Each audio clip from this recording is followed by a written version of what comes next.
சரையு நதிக்கரையின் ஓரத்தில் நீண்ட சுவரை காவலாய் கொண்டு அமைந்திருக்கும் அழகிய நகரமாம் கோசலாவுக்கு உங்களை அழைத்துச் செல்கிறோம்.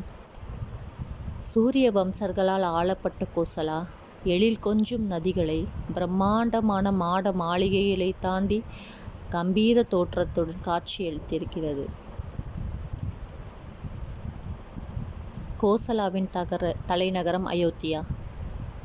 சூரிய வம்சம் வழிவந்த மன்னர் மானோவின் மூத்த மகனான இக்ஷ்வாகுவால் கட்டப்பட்டதுதான் அயோத்தியா. இந்த வம்ச வழிவந்த மன்னர் ரகுவிற்கு பின் ஆட்சி பொறுப்பை ஏற்றார் மன்னர் தசரதர்.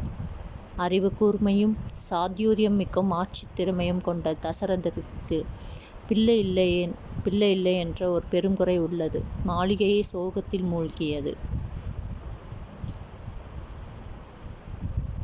ஒரு நாள் மன்னர் தன் மனைவிகளான கௌசல்யா, கைகேயி, சுமித்ராவுடன் கவலையோடு அமர்ந்திருக்க மாமுனிவர் வசிஷ்டர் ஒரு யோசனை கூறினார்.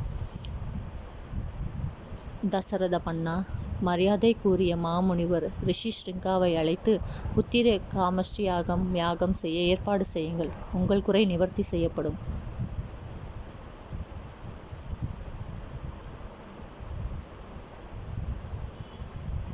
முனிவரின் யோசனைப்படி புத்திர காமஷ்டி யாகம் தொடங்கியது. மாமுனிவர் ரிஷி ஸ்ருங்கா தலைமையில் மன்னர் யாகத்தை நடத்தினார். அக்னிகுண்டத்திலிருந்து ஒரு தேவதூதன் தோன்றினார். மன்னா, உனது வேண்டுகோள் ஏற்றுக்கொள்ளப்பட்டது. இதோ பொற்கிண்ணத்தில் உள்ள பாயசத்தில் உன் மனைவிகளை அருந்தச் சொல்.